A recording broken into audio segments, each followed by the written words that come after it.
All right, welcome everybody. Thanks for making the time to be here and bring your perspective to the commission and the program.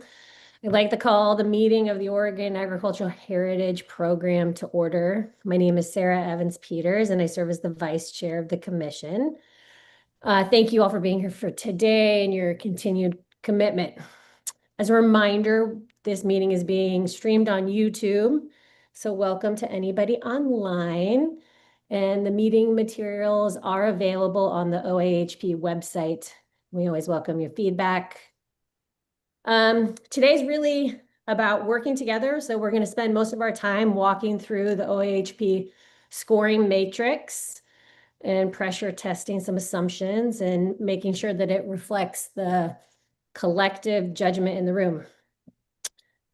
So we're going to go around and do a quick round of introductions.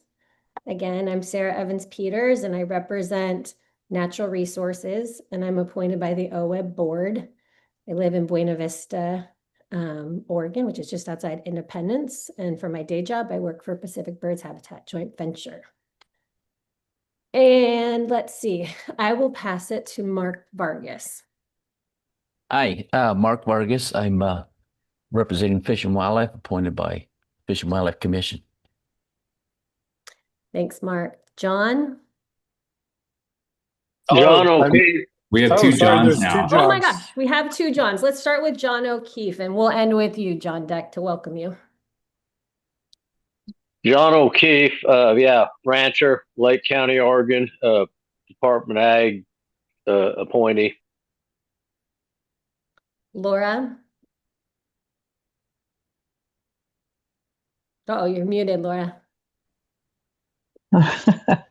Laura Masterson, organic farmer, Willamette Valley, appointed by the Department of Ag. Thanks, Laura. Nancy? Nancy Duncrack from Joseph, Oregon, and I'm the Department of Land Conservation and Development appointee. Thanks, Nancy. Jan? Yes, Jan Lee. I work with the conservation districts and represent water quality on the commission. Thank you, Jan. Dan? Yeah, Dan Bigelow, appointed by and representing OSU Extension, and I'm an assistant professor in the Applied Economics Department, located here in Corvallis. Thanks, Dan. John Deck, welcome to the commission. Feel free to give a little longer introduction than the rest of us gave. We're happy to have you here. Hi, and I would have my video on, but my video camera on my computer is fried, so you get to see a picture of me there standing next to an agave plant. And I am a farmer rancher in the Willamette Valley. We raise beef cows and sheep and kind of a diversified operation and do direct market sales and run a CSA. So we do a lot of everything here at Deck Family Farm. And we've been here for about 20 years. We moved here my wife and I came up from Central Valley, California. And she grew up on a livestock farm near Stockton. And we met at UC Davis. So we're both UC Davis Aggies. And then, moved up here in 2004 with our 5 kids. And so that's kind of our background. We're also interested in conservation. I serve on the board of the Longtom Watershed Council and have been involved in some conservation projects and have been involved with some conservation reserve enhancement program and EQIP projects as well on our farm. So really interested in the intersection of agriculture and conservation at the same time. Great. Thanks, John. That was perfect. And we'll pass it over to the OWEB staff, and we'll start with Director O'Brien. Thank you, Madam Co-Chair, Vice Chair, Chair. Sorry, I'm late to the conversation here. Good to see everybody. Sarah O'Brien, OWEB's Executive Director, and you guys have some cool stuff on the agenda today, so I was able to stop by. I apologize I haven't been able to join the last few meetings, but looking forward to the conversation today. And I'll kick it over to Renee. Thank you, Sarah. Before we go to me, let's go back to Mark Labhart, who's our non-voting liaison with the OWEB board. Mark. Sorry, Yeah, Mark. thank you, Sarah. I'm still here. I'm Mark Labhart. I have the privilege of representing the OWEB board, and my day job is I'm an ODF&W commissioner, and I'm zooming in from Sisters today. So for those who Thanks, are counting, Mark. Mark's running 2 commissions and a board now. Like that's his bingo card. That's what his bingo card looks like. Good afternoon, everyone. Renee Davis, Acquisitions and Special Programs Manager at OWEB. I'll pass it to Taylor. Thank you. Yeah, my name's Taylor Larson. I'm the coordinator for the Oregon Ag Heritage Program, and really happy to be here with you all. And I'll pass it to Robin. Hey everyone, Robin Meacher. I'm the Conservation Easement Specialist with the Oregon Agricultural Heritage Program. And then Nicole, if you are there, want to introduce yourself? Yeah. Hi, everyone. For the record, Nicole Bettinardi. I am the Oregon, sorry, what are we? OWEB Executive Assistant. Thank you guys for all the introductions. And Nicole, can you just confirm with me, we don't have to do roll call voting since John is new and the only thing we need to approve is meeting minutes and elections? Yeah, if he can't turn his camera on, if you can just call on him at the end just to make sure that we specifically get his vote on record, that would be perfect. Okay. Okay, we're gonna start with agenda item. I would assume it's A, but I don't have the ABs in front of me. It's the approval of the meeting minutes. So this one is going to be a little different than in the past. We're going to review. We actually have a public comment up first and then approval of the minutes. Okay, I'm killing it here. Okay, we're going to start with public comment. So I'm going to open the floor to public comments. Please limit your remarks to 3 minutes and state your name for the record. I can see that we have Nellie McAdams. Nellie, would you like to start? Thank you, Chair, Co-Chair Evans Peters, and members of the Agricultural Heritage Commission. My name is Nellie McAdams, and I'm testifying on behalf of Oregon Agricultural Trust, or OAT, about the scoring rubric. OAT is a nonprofit agricultural land trust that protects and helps pass on land to future generations. We thank you for allowing us the opportunity to provide feedback, and we appreciate the thoughtful work that the Commission and OAHP staff have done to translate statutory criteria into an operational tool. The rubric is helpful in allowing applicants to assess the competitiveness of potential projects before submitting them, and it also allows the technical review team to align their scoring with the Commission's priorities. We request that the Commission consider extending the final discussion of these criteria to a future meeting to give OAT and other organizations more time for comment and further detail. But a couple specific suggestions. We generally suggest adding descriptors and guidance for different point levels, such as what constitutes minimal, moderate, or strong evidence. And this would be more necessary in categories with 10-point ranges so that you can minimize differences in scoring among reviewers. In some cases, criteria that currently allow a wide range of points could be simplified using a binary structure. So when the full points when there's a clear objective condition that's met, and 0 points when it is not. And that approach could reduce ambiguity and streamline scoring.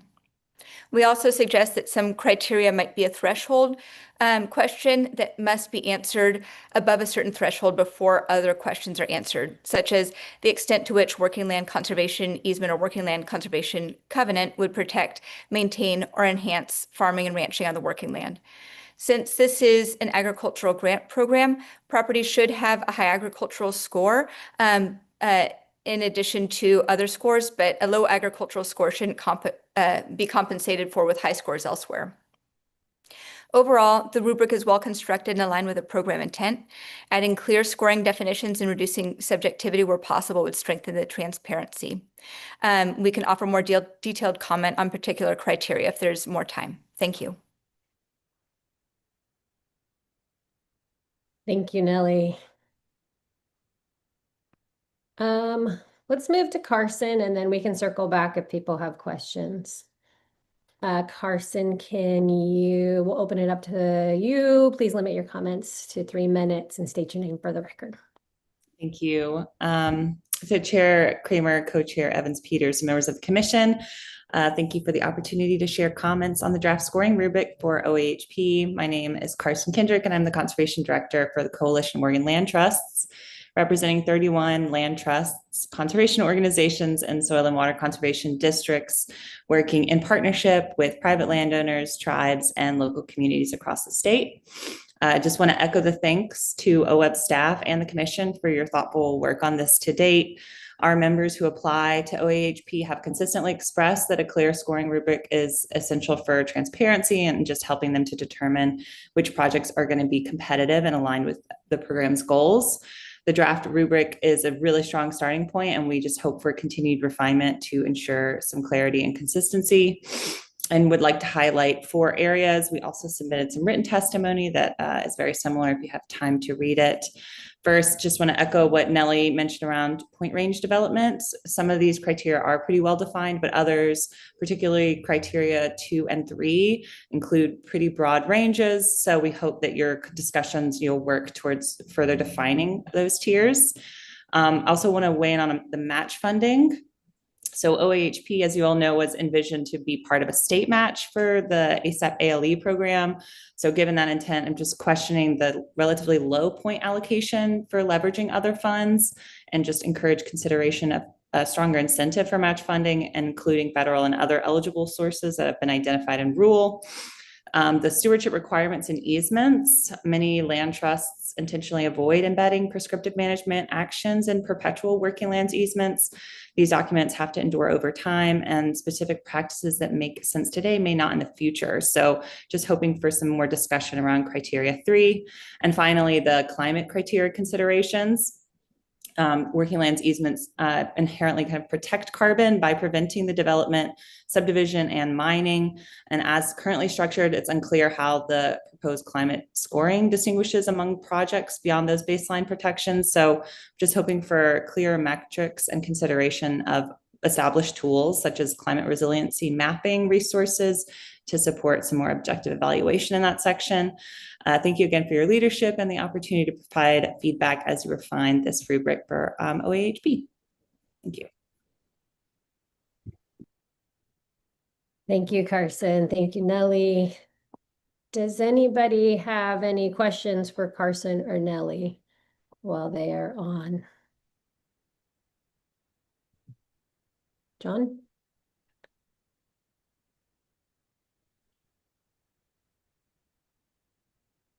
John, did you come off mute because you have a question, or you're good? I'm good. Okay. John O'Keefe? I'm good. Okay. Thank you, Carson. Thank you, Nellie. We appreciate you guys taking the time.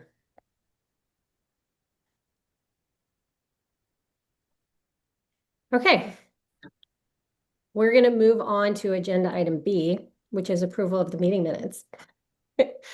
And we're going to, yes, John. Yeah, I'm going to make me sound like a little bit of a prom queen, but I spell O'Keefe with 2 F's, and it's spelled both ways throughout the minutes. I'm new here. I thought if I raised the issue, we'd get past it. Anyway, enough said. I'm sorry, John. I solemnly swear to fix that going forward. Thank you, John. And thank you for reading the minutes. So we're going to try to approve the minutes from December 15th and January 21st in one motion. Did everyone get a chance to review them? And if so, are there any corrections or comments besides spelling John's last name correctly moving forward?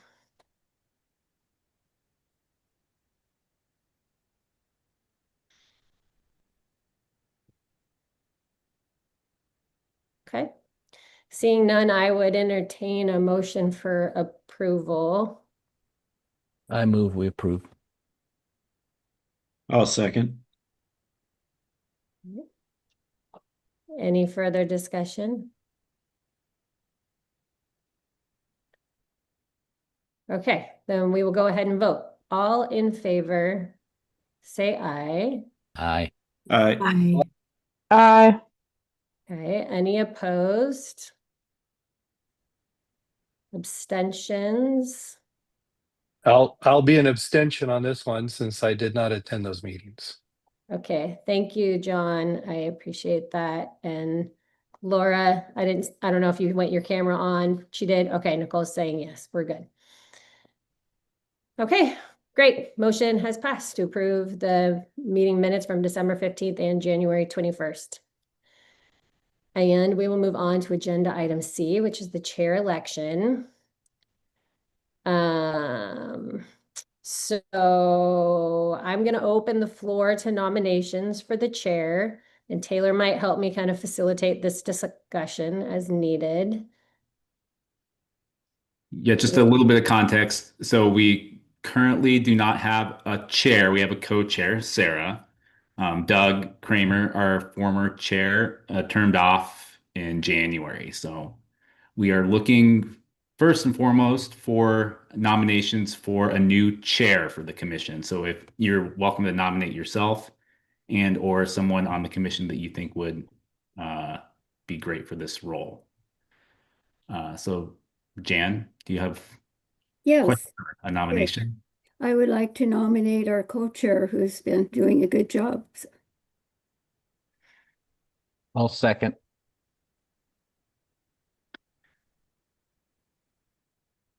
Okay, so there's a motion on the floor. It's slightly awkward for Sarah to facilitate this vote. But Sarah or Renee, step in if I'm wrong, but I do think it is Sarah's role as the current only serving vice chair to do It's not awkward at all. I will facilitate this. Sarah doesn't believe in awkward. I believe it's appropriate unless any member objects, and I could facilitate the vote if needed, but I don't think there's anything wrong with Sarah calling the vote. Make sure you leave room for discussion. Thank you, Sarah. Would anybody else like to put up any other nominations? Or self-nominate? Not self-nominate, but I would like just to ask a question. Co-chair versus vice chair, different organizations do different things.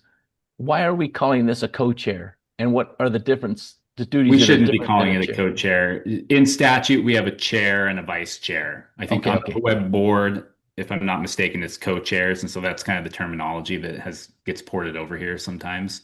And we kind of treat them as co-chairs informally, but formally, yeah, we have a chair and a vice chair. Gotcha. We need to elect the chair, and Sarah has been nominated. Thank you. I have no more comments on this. Yeah, thanks. Okay. Seeing no more nominations, I would be happy to serve in the chair role. So I think that brings us to a vote. Jan, you made a motion. Does she need to make a motion again, or are we? I think there's a motion on the Jen made a floor. motion, Mark seconded it. Okay, well, we'll just call a vote then. All in favor? Aye. Aye. Aye. Aye. All opposed? And John, Deck, do you have a vote or do you want to abstain? Well, I was going to abstain, but you seem really nice and like a good choice. So I'll go with the rest of the crowd. All right, motion passed. Thank you, guys. I appreciate it. Even though I messed up the agenda items already today. Okay, so Taylor, that brings us to a vice chair. Yeah, we're now without a vice chair. Now we are without a vice chair. So who is missing from the meeting? We're missing Ed. And just to note, Ed texted he was planning to be here. Something came up and he had to miss, but he did say he's not opposed to being nominated. So if that were to happen, he's available. Okay. I nominate Ed for vice chair. I second that. Would anybody else like to put any other nominations up or self-nominate? It's very fun.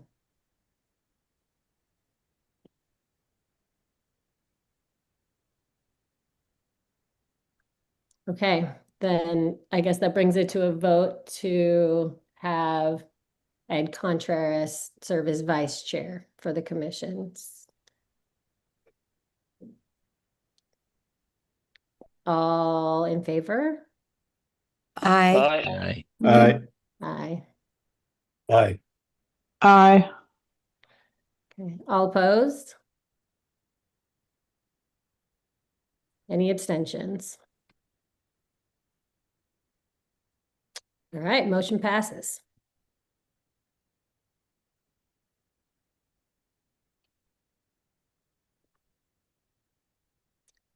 Okay.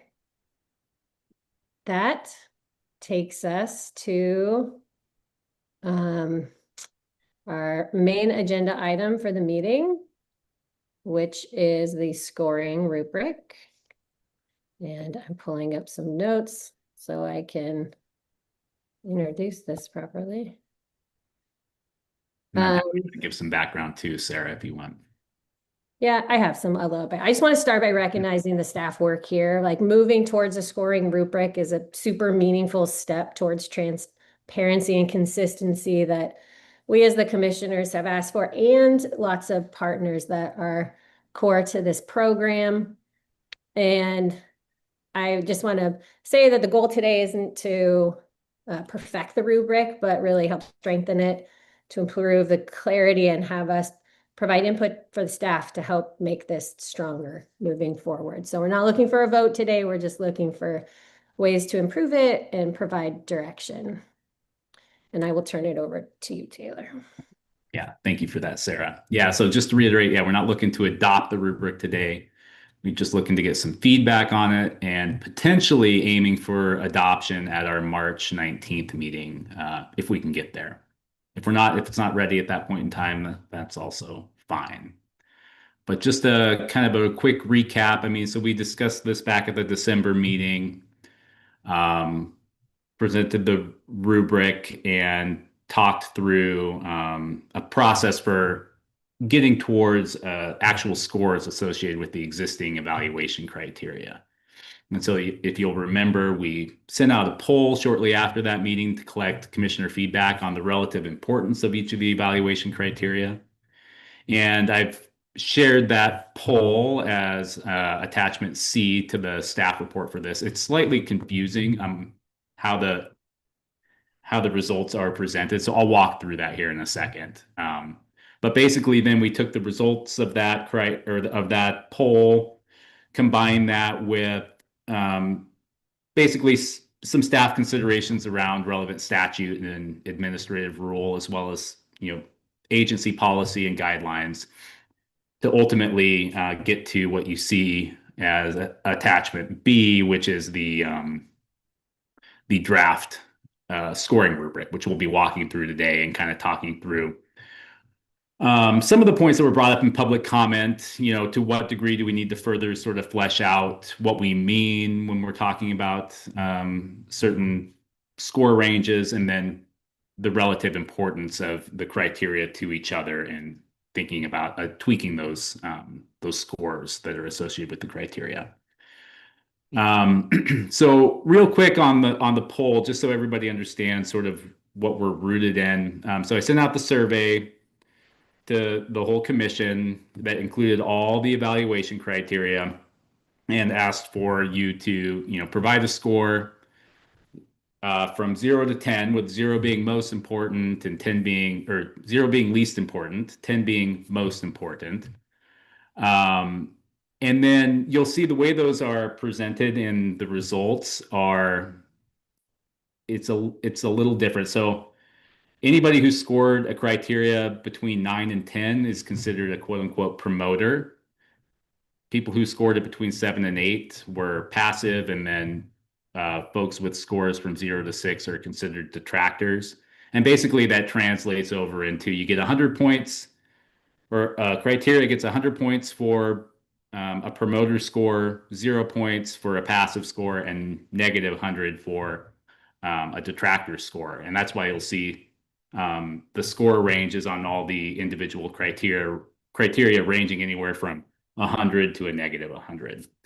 And then what staff did with that, is we sort of ported that over into an actual point system associated with the criteria that we, like I said, ran through a few additional parameters. So with that, I guess, are there questions on the survey and the results before? Because what I think I want to do next is just run through the draft rubric real quick so we can see kind of where we're at as far as a starting place. And then we'll come back up to the top of the rubric, and I'll share my screen, and we can kind of talk through criteria by criteria and whether or not, again, we think the point ranges are appropriate or need to be tweaked, and what additional guidance we want to try and incorporate into the rubric for those specific criteria. So before we do that, yeah, let's see if we have questions. I do see we have Dan. So go for it, Dan. Just a quick question on the overall process here. So this would be something that would not affect how we score the current applications regardless of when it gets passed, right? Like this would be for next year, the next call. That's a really important point and important context I probably should have led with. Yes, we are not using this rubric for this current round of easement applications that you guys will be making your funding recommendations at on the 19th. Okay. It'll be for all future cycles. Yeah. John, go for it. Yeah, and this might have came up when we were introducing the concept and I didn't fully appreciate it or something, but it seems like this is going to give us some pretty tight numbers, and it looks like as a commission we may well feel, well, this project scored highest, but for reasons that I bring to the table for the time I've spent, I strongly believe this other project is a better project to fund. Is there going to be problems with getting there, or is this going to kind of be understood as a first cut that the commission then is free or can, with good debate, adjust? I guess that's my question. Yeah, and I think that question has kind of been there in the background, popping up and then disappearing at certain times through this discussion. But basically, what the goal of this rubric development is for the commission to put its thumb on the scale on the front end so that the review teams understand sort of the relative importance of any of these criteria to the commission. And ultimately, folks who are putting projects together, the land trusts and whatnot, understand whether or not a project is going to be competitive or has a better understanding of that. Ultimately, what you're adopting, I mean, I think best practice, if you're going to achieve that goal of communicating early to partners what's going to be a competitive project, you probably want to avoid putting your finger on the scale at the very last minute and going against what comes out of a technical review based on the scoring rubric. That being said, the scoring rubric is not going to be, at this point in time, definitely inserted into statute, and it is your statutory authority as a commission to make those funding recommendations based on the criteria, but not necessarily these scores associated with the criteria. So it's really kind of a philosophical question. If you're going to go through the hassle of adopting a rubric, I think you'd probably want to get fully behind it and use it as often as possible. But there's nothing saying you have to adopt a rubric, or that even if you do, you have to use it. But if you're not going to use it, then why adopt it, kind of thing. So with that, I'll let Renee probably say something a little more articulate. No, Taylor, that was great. John, I think my only follow-up is we did hear at the last meeting, I think Jan provided some good context in terms of her role on the Water Resources Commission. And at times there have been instances where that commission, I think, has seen a scored ranking and made some adjustments. I think what Taylor said is the key is to ensure that this has the benefit of transparency for the review teams, for applicants coming in the door. I think to the degree that you all can express what are those other considerations that are important to you, so we can account for them in the rubric, that would be really helpful. And I think then just being clear and transparent, and the commission may use its authority to have some discretion in reordering. And I think you all should probably plan for, if you're going to use that authority in your recommendation to the OWEB board, making sure that we have really clear rationale for that, in hopes of continuing to increase transparency, both for applicants coming in the door and because we want to make sure the technical reviewers aren't feeling disenfranchised as they're investing in their time in the review process, and hopefully seeing some consistency in what plays through the commission and up to the OWEB board.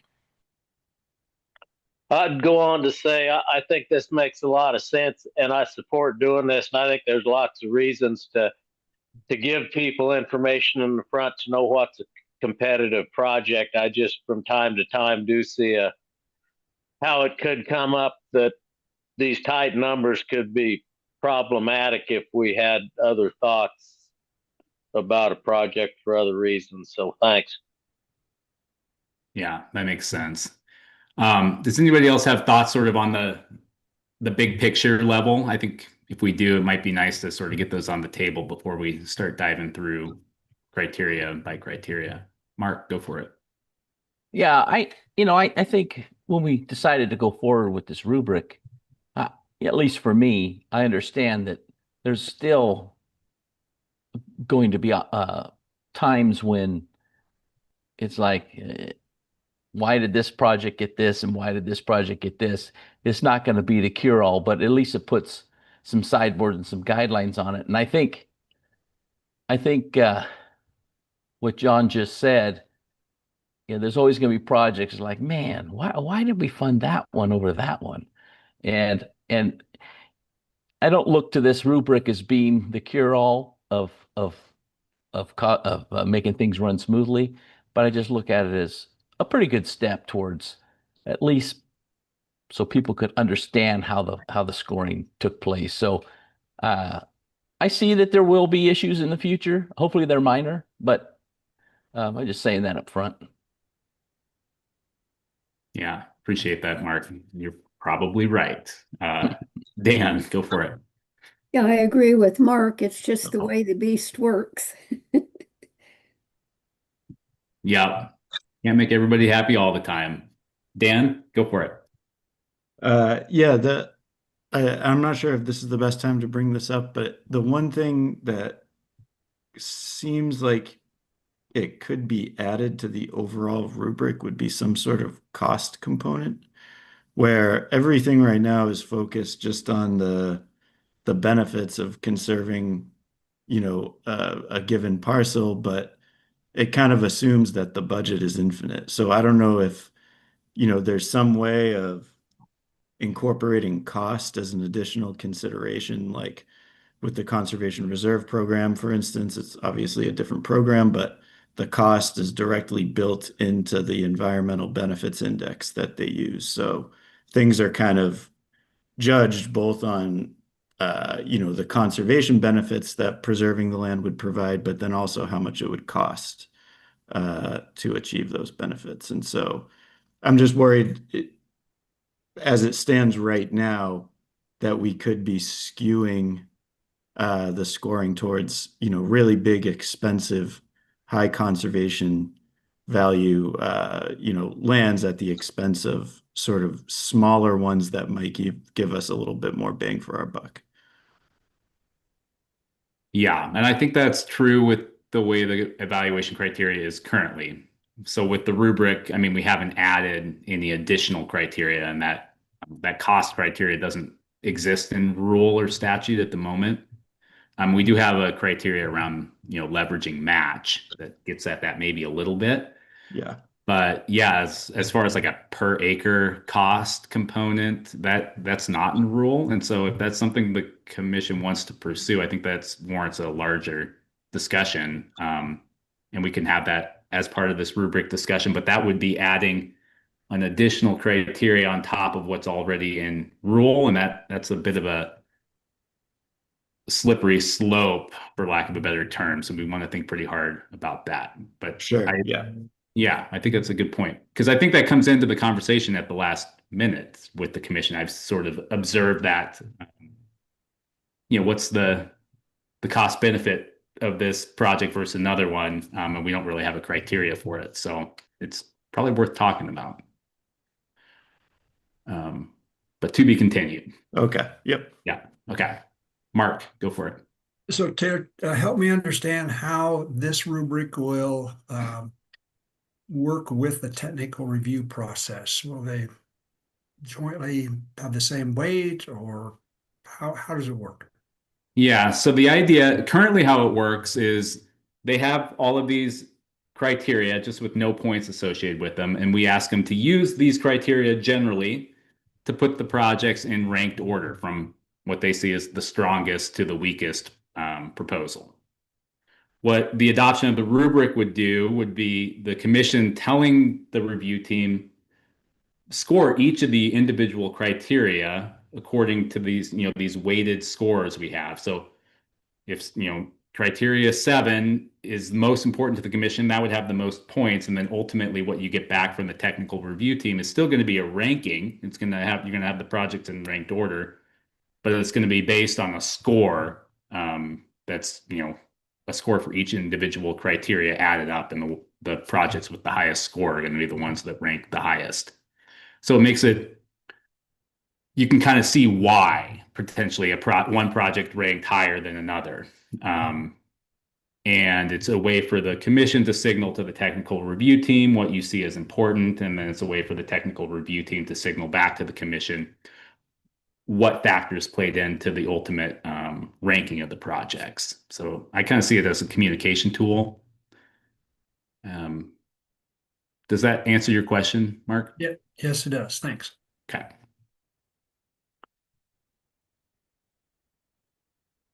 Mark Vargas. So building off of what Mark just said, do you anticipate this making the job of ranking a little easier for the technical review team, or no different? It's just now they're putting numbers to it. I don't know if Robin and somebody feel free to weigh in. I don't think, maybe a little bit easier, because it's always kind of a discussion at the review team meetings, like how much should we, care about this particular criteria, so on and so forth. So if we have, hard and fast scores, we can just tell them this criteria is relatively minor. It's only worth 3 points. So, maybe let's focus our discussion on some of these other criteria that are worth, 10 or 20 points. So I could see it making it easier in that way, but it's also, I think it's going to make it potentially a little more tedious too for the review team, because they're going to have to go through each individual criteria and sub-criteria and give it a score, and then, have to justify that, as opposed to kind of at the end of the day, zooming back out and comparing the projects against each other sort of through the lens of the criteria, but not necessarily having to score each one individually. So in some ways, I think it might make it a little bit easier, but it might make it a little more time consuming as well for the review team. Yeah, and that's always a concern I have with whatever agency it is, as commissioners, making a lot more workload for the staff. And I really don't want to make a lot of workload for the staff. So I hope this doesn't turn into a monster for them. Oh, well, the reviewers are volunteers, so it's making more work for the volunteers. Okay. Well, still. Yeah. Thanks for that, Mark. Sarah, go for it. I'm hoping that with this process, it makes it easier for reviewers, because it helps communicate the priorities better that we want scored. And in comparison to that, when we're talking about time load, one of the project partners' biggest thoughts, complaints about this process is that the applications take a ton of time, and it's unpaid time, and it's a lot of work for them to develop these applications. And so, when we think about transparency, is would the applicants understand how their projects are being scored? Like, can we explain this scoring publicly with confidence externally to the board and to project partners? And I think doing this through the matrix, I don't think it's going to create more work. It hopefully, I would assume, will streamline it. Yeah, we'll learn a lot more about that by using it for a year or two. Laura. Thanks, Taylor. I'm basically just wanted to, I was going to say what Sarah just said. To me, the goal of the criteria is really just clarity, and hopefully that makes everyone's job easier. Gives the commission an opportunity to really weigh in and explain why we think certain things should have more weight or more emphasis, and hopefully then the technical committee can use that information to bring us grants that are have really clear priorities that we've outlined through this process. So yeah, that's I think why I'm excited about doing this.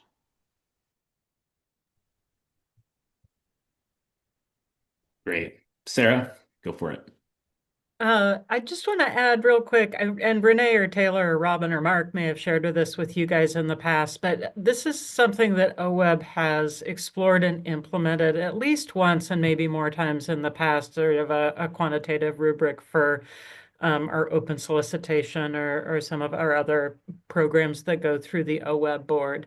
And I think the tension you guys are talking about is exactly what we've seen evolve over time, which is that there's a lot of stuff that ends up being really qualitative and hard to put into quantitative terms. And then when you do, it loses a little bit of its qualitative richness. But we also have 20 years plus of running some of those cycles 2 or more times a year, and developing a culture around both sort of grantees understanding decision criteria and expectations. And also, and Mark Labhart spoke to this really eloquently at our last OWEB board meeting, to the board knowing kind of how to interpret what's coming out of the review team and being able to sort of trust in the process and also have a sense of what goes on behind the doors of that external review team process.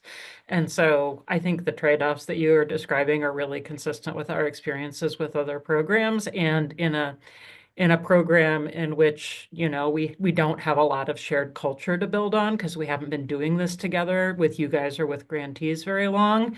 And it looks like we may have some fits and starts in funding for a while, where we may have trouble getting, new funding to be able to put additionally out the door the next couple of years here with a tough budget environment.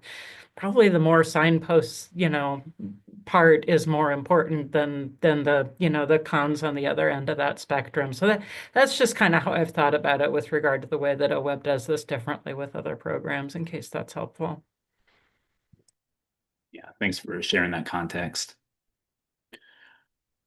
Okay, well, feel free to jump in with other big picture questions as we go. But what I was thinking next, Sarah, is that I could go ahead and share my screen and we could just kind of walk through criteria by criteria, and I'll try and capture some notes as we go.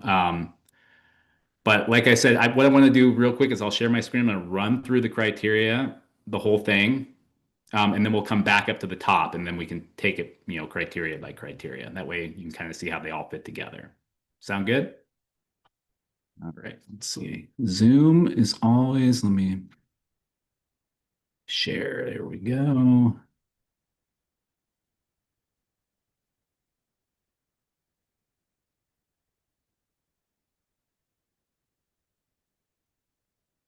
Okay, are you guys all seeing the draft rubric here? Can you blow it up just a little bigger, Taylor, by any chance? Let's see. Is that any better, Mark? Okay. All right. So we got a few notes here at the top.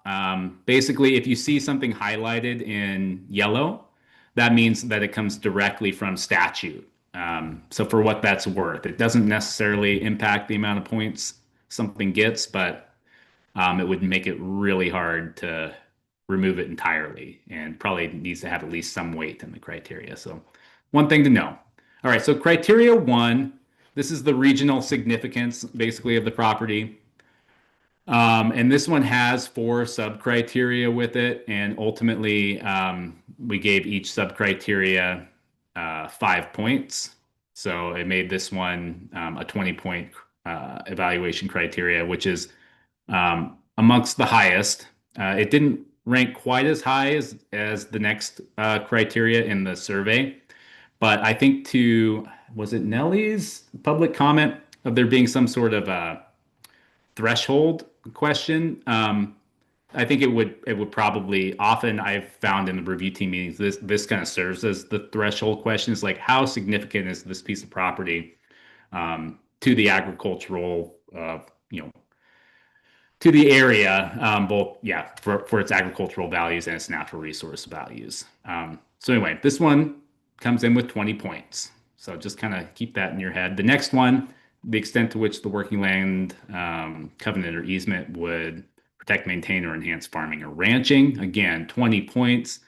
This one only has 2 sub-criteria associated with it. And so I think, again, what we heard from public comment was perhaps we could put a little bit more flesh on these bones and explain what makes up, a 1 versus a 10 or a 1 versus a 5 in these sub-criteria. But So again, there's not a minimum number then? there's, well, the minimum would be, I guess, 2 points if you only got 1 point for A and 1 point for B. I see what you mean. Does that make sense? Yeah. Okay. Yeah, and feel free, just like Jan did, to ask clarifying questions as we go for each criteria. Criteria 3 is basically the same criteria as criteria 2, except for the extent to which the easement would protect, maintain, or enhance significant fish and wildlife habitat, water quality, or other natural resources.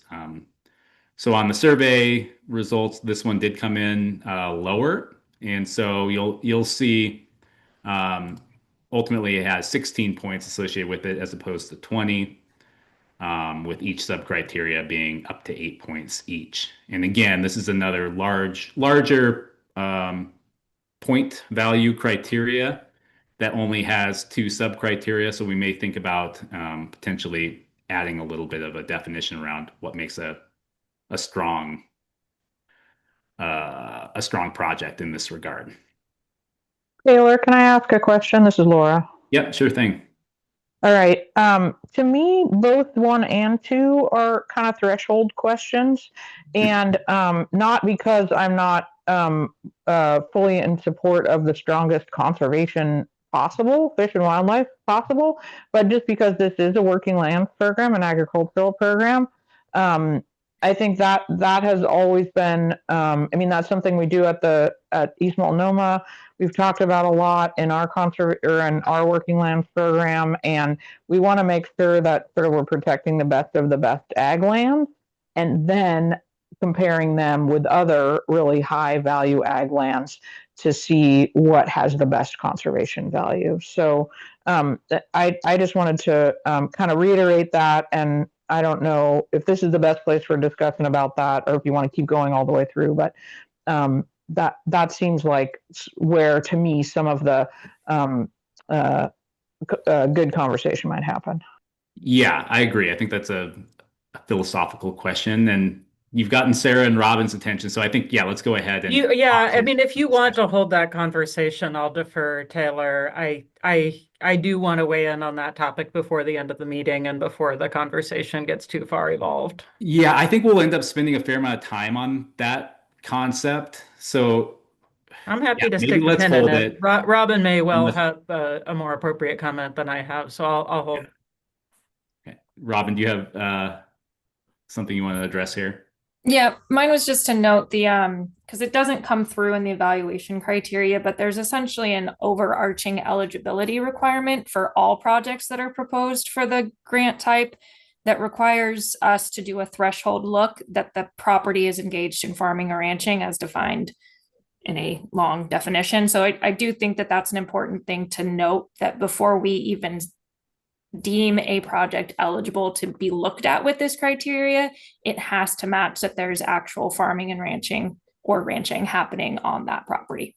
So just an important thing to note, it's not evaluation criteria, it's an eligibility threshold that we look at prior to even bringing the project in. Yeah, that's an important point. Mark, go for it. Oh, you're muted, Mark. You're still muted. Sorry, it's clarifying dumb question. So let's just use this one as an example. So you got 16 points and you got A is 1 to 8, B is 1 to 8. So how does that work with the 16 points? I mean, if you give A 4 and B 3, that's 11 points, but yet it shows 16 total. Is that the maximum points they can get, or help me understand that as we go? Yeah, 16 points is the maximum. So 4 and 3, my account of that would be 7. So they would get 7 points. Okay, they don't have. Okay, that's the maximum points they can get for that category. And A, they can only get a maximum of 8 points, and B, they can only get a maximum of 8 points. Yeah, and those combined feed into that total 16. I see why that's a little confusing, but yes. Just wanted to make sure as we go through these. Thanks. Yep. Okay, let me finish running through these real quick because I think, yeah, there's some rich discussion to be had. Okay, so then number 4, this is the extent to which the project supports the integrated management, maintenance, or enhancement of the agricultural and natural resource values on the working land. This was kind of in the middle as far as the survey results from commissioners as to the importance. I think we did get a little public comment as to questioning the extent to which we ought to consider this, but currently it's in here at 9 points. So it's a little smaller. And then number 5 is another one from statute. Again, 9 points. And this is basically the extent to which the easement would protect agricultural outcomes or benefits from other investments.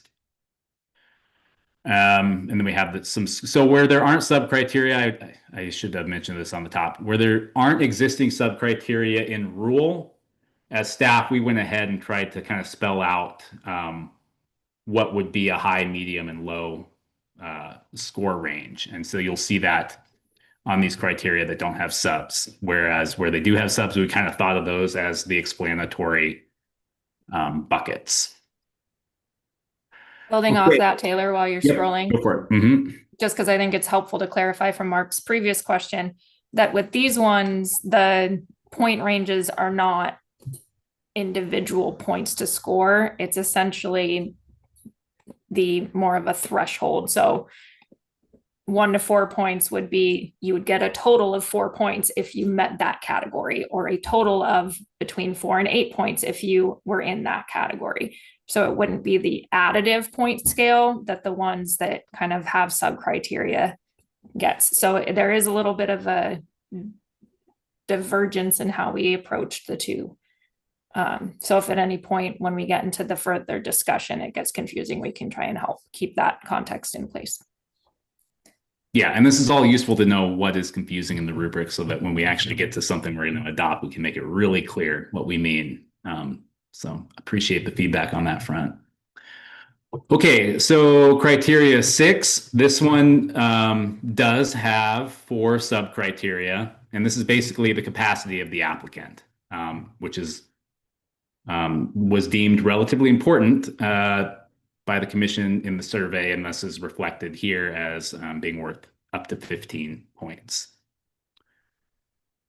Number 7 includes a top line criteria and 2 subs that are actually from statute. And this gets at a little bit of the cost question that Dan was alluding to earlier. Probably the best place to have that consideration, and it's the extent to which the benefit to the state from the investment may be maximized. And then based on these 4 sub criteria. And so I think we heard in public comment that this could potentially should have more points associated with it. But currently, based on feedback from commission, it came in kind of middle of the pack as being worth about 10 points.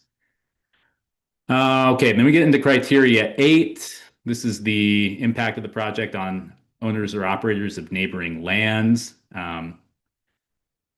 Scored very low in the survey, so we gave it only 3 points, which was the lowest amount of points we've gave to any criteria. So I think there might be something to talk about here for sure. That criteria is also from statute. And then criteria 9 is a new criteria that we added in rule this past year. And this is the extent to which the project will benefit the local area, as evidenced by engagement with and support from the local community and tribes. So that one came in higher than the impact on neighboring lands, but lower than quite a few other criteria. And ultimately, we put in 7 points as the starting place for that criteria. Criteria 10 is the level of threat, basically, of conversion. It seems like folks felt like that was relatively important, and so it ended up with 12 points. And then we get down into the soundness of the financial transaction. And again, the commission felt like this one was pretty important, and so it ended up with 15 points. John, go for it. It looks like you can only get 10 in that above category. Where's the 12 points? Gosh, you're good. That's a good point. I'll blame myself for that one. I am not sure, but let's talk about whether it should be 10 or 12 when we get there. That's a good catch. I'm glad this is only a first draft. Yeah. Okay, and then criteria 11 is the last one from the easement specific evaluation criteria. And so this is the soundness of the legal and financial terms of the proposed transaction. And like I said, the commission seemed to think this one was pretty important. And so we have 15 points in there as a starting place. And then there are 3 criteria that the commission or the program adopted into our Division 5 rules, which apply to all programs that fall under the Oregon Ag Heritage Program. And for that matter, it's adopted into OWEB's Division 5 rules, so it actually applies to all OWEB grants.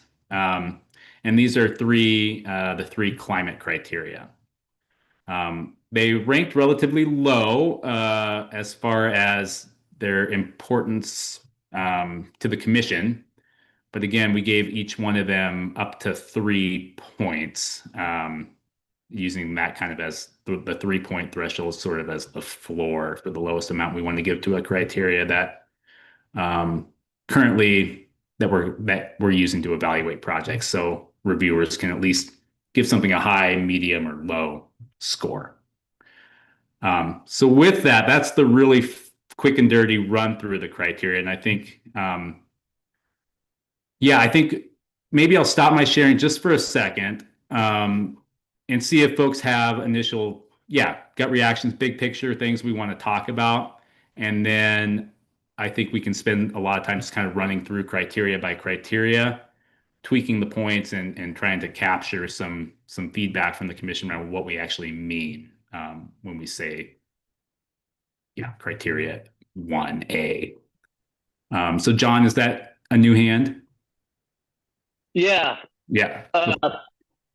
I guess I'll just throw this out, but if these projects are going to be looking for federal money, it seems like we're not too far away from, the federal pot of money. They've been removing climate stuff from all the Fed stuff. I don't know if at the project level, but they're certainly removing climate stuff in the big picture. Is that going to be a problem going down the road till we get past that mindset at the federal level? It's probably beyond my pay grade. Sarah or Renee, you want to take that one? I'm happy to jump in.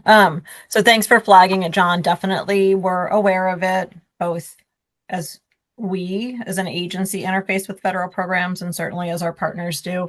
This was, and Mark Labhart might want to chime in, this was a very important area of focus for the OWEB board over multiple years in terms of really encouraging climate considerations, resilience considerations into all of OWEB's grant programs. So I recognize that in terms of that balance with federal programs, there might be currently a bit of a mismatch. My sense, though, is that as Taylor and Robin were putting together those numbers, they were mindful of the importance of these criteria to the OWEB board. Since the commission is nested under the board, we need to ensure that there is that through line in terms of priority focus areas, but not weighting those so heavily that certainly at a time like this, that I think it would really skew scoring such that you might have a drastic mismatch between something that does well in a federal program currently versus how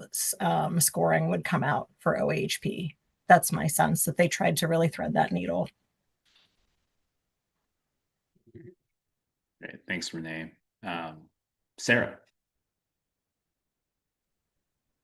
I'm just going to note that we have 2 Johns, 2 Marks, a Dan, a Jan, and 2 Sarahs on the phone. It's like, I imagine, Robin, or you don't have this, or Taylor offhand, but I'm trying to think of all the questions as a whole and kind of step it back to program priorities. And I see like 5 main buckets that these questions and the scoring is falling into. One is the economic viability, importance of ag, obviously important to the program.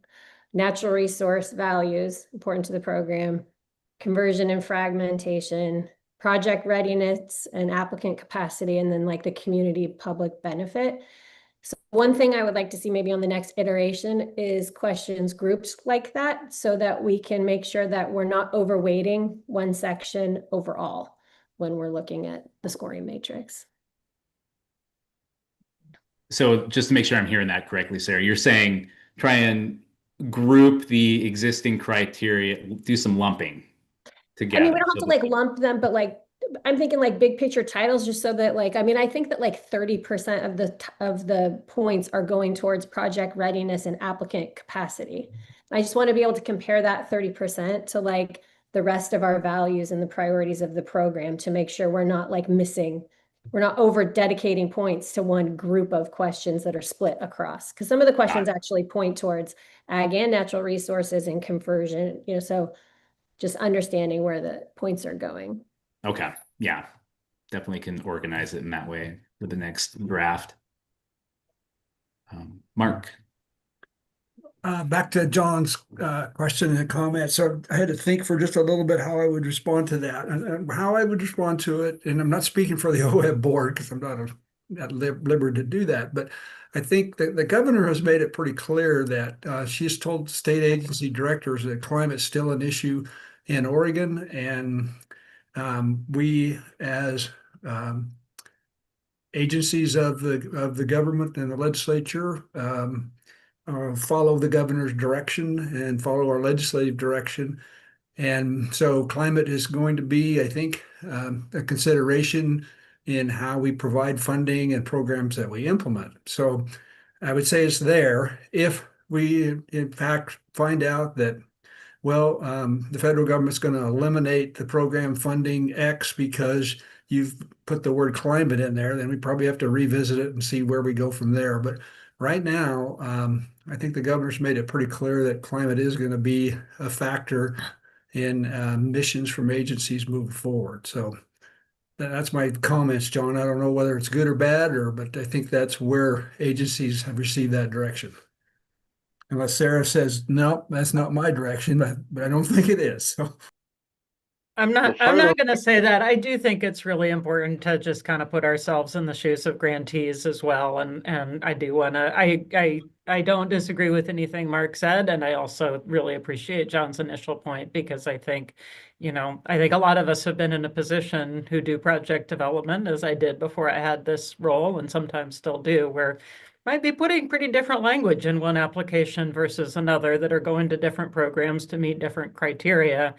And it's challenging to thread that needle when you've got really different evaluation lenses coming on a state and a federal funding source that somehow have to be merged and matched into a single body of work. So I feel for applicants. I think at least, you know, different applicants for this program will probably be experiencing a similar tension. So to the extent that there's future funding that this evaluation, you know, rubric would apply to, it would probably be similarly challenging to a lot of our grantees. And I really appreciate the question, and I think it deserves some additional thought and potentially some communication at some point back to the OWEB board if we think that's creating a major barrier for applicants.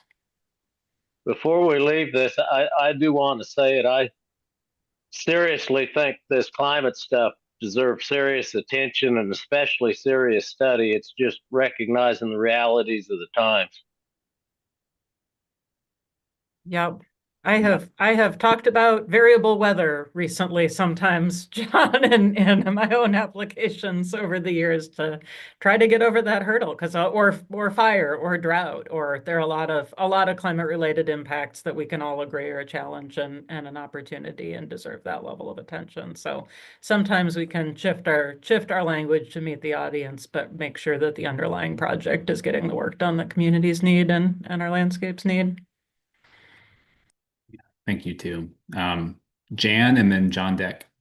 Yeah, I would just add on to what Mark was saying. Governor's Executive Order 2526 really emphasizes programs like OAHP. The goal is to get 10% more resilience, protect our lands better, and this is a key project to make that effective. Yeah, thanks, Jan. John. Jan used the word resilience, and that's what I was thinking of. And that when we talk about climate change or climate anything, that it's not really so much something that could be politicized. And there's a certain inherent view of like, oh, you know, that's not being emphasized now. But as farmers, this is absolutely key, no matter who you are, what side of the political spectrum, that you need to be resilient and prepared. Everybody knows that, you know, in Oregon, you have dry years and you have super wet years, and you have cold years and you have super hot years. It comes and it goes. You know, whether you agree that they're getting bigger or stronger, that they are there, and that this is an environmental impact which needs to be considered irregardless of whatever the current discourse on climate change is. Yeah, appreciate you chiming in there, John. Dan. I guess my view of the climate criteria, just to kind of add it for what it's worth, is just that, you know, in the third item, we talk about long-term carbon sequestration storage, which is, you know, the big kind of sticking point with any type of natural climate solution pertaining to ag land. But to me, having, you know, a big chunk of the points towards something like that kind of conflicts with the goal of the easement program to not be overly prescriptive, because it's just something that's really hard to monitor and track, of course, without being overly prescriptive.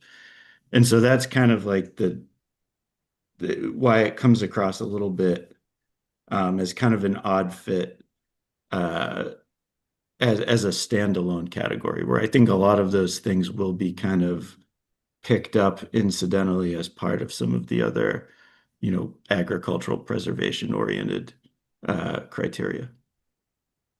Yeah.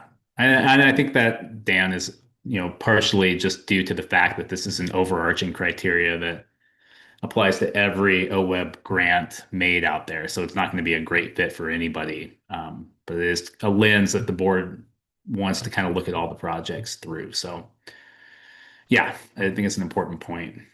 Renee. Yeah, Taylor, I promise I'll be brief because I think you probably want to start getting into real meat of this. I do think, Dan, we spent some time as the board rolled out the climate criteria for some of the other grant programs, helping folks to have some resources about how do I see my project? How do I see this program in the context of the climate criteria? I do think that just your note there about there's some nuance here that could be feel like a little bit of a mismatch. I think it's a good challenge to us as staff to help better connect those dots of how do you see OAHP in these climate criteria that, as Taylor described, are really overarching and coming down from the OWEB board. So I think we can do some thinking about that. Great.